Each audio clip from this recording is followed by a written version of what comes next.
Now what should I do on this fine evening? Let's play some... Oh, hello everyone. I didn't notice you all. Tonight is a very special day. Today is St. David's Day. So, happy St. David's Day. But before we move on, I'd just like to apologise for the delay of videos last 2 weeks. I had been busy, there was a lot of stuff going on. But now I'm back. I'm going to read 2 stories, plus a quiz. Our first story is a new one. Tonight's bedtime story is called Owl Moon. It is written by Jane Yolen, with pictures by John Schoenherr. It was late one winter night, long past my bedtime, when Pa and I went owling. There was no wind. The trees stood still as giant statues, and the moon was so bright the sky seemed to shine. Somewhere behind us a train whistle blew, long and low, like a sad, sad song. I could hear it through the wooden cap Pa had pulled down over my ears. A farm dog answered the train, and then a second dog joined him. They sang out, trains and dogs, for a real long time, and when their voices faded away, it was quiet as a dream. We walked on towards the woods, Pa and I. Our feet crunched over the crisp snow, and little grey footprints followed us. Pa made a long shadow, but mine was short and round. I had to run after him, every now and then, to keep up, and my short round shadow bumped after me. But I never called out. If you go owling, you have to be quiet. That's what Pa always says. I have been waiting to go owling with Pa for a long, long time.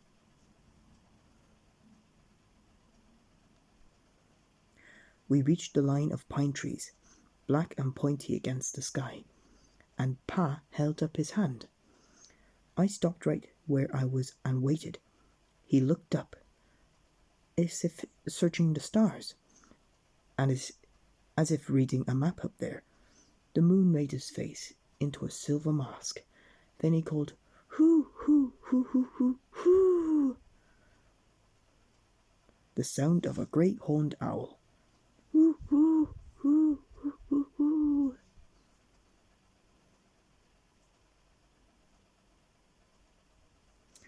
Again he called out, and then again.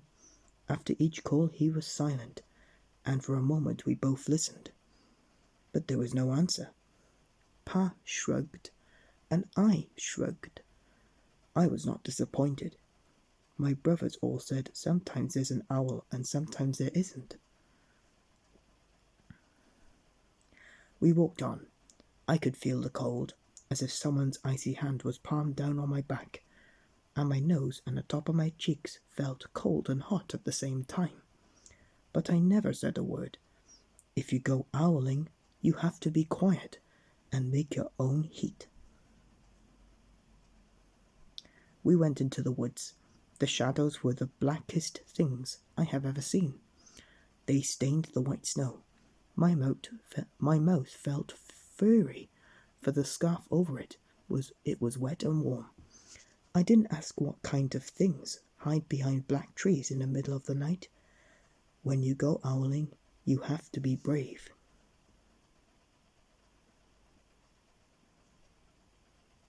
Then we came to a clearing in the dark woods. The moon was high above us. It seemed to fit exactly over the center of the clearing, and the snow below it was whiter than the milk in a cereal bowl. I sighed, and Pa held up his hand. At the sound, I put my mittens over the scarves and over my mouth, and I listened hard. And then Pa called, "Hoo, hoo, hoo, hoo, hoo, hoo, hoo, hoo, hoo, hoo, hoo, hoo." I listened and looked so hard.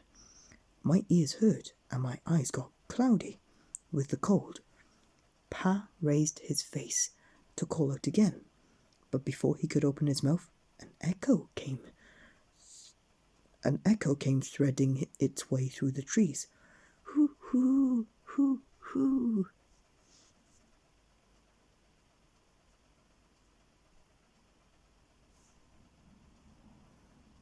Pa almost smiled. Then he called back, hoo, hoo, hoo, hoo, hoo, just as if he and the owl were talking about supper, or about the woods, or about the moon or the cold.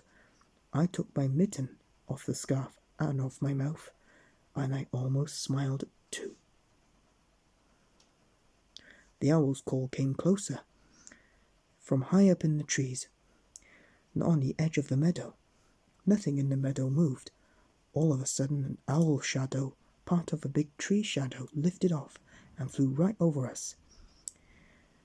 We watched silently with heat in our mouths, the heat of all those words we had not spoken. The shadow hooted again.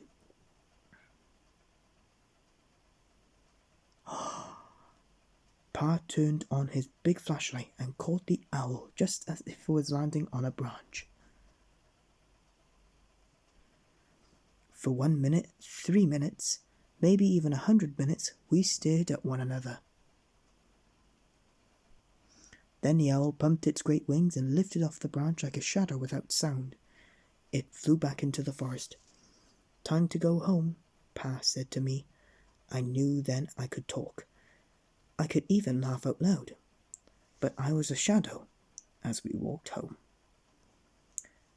When you go owling, you don't need words or warmth or anything but hope. That's what Pa says. The kind of hope that flies on silent wings, under a shining owl moon. What a good story.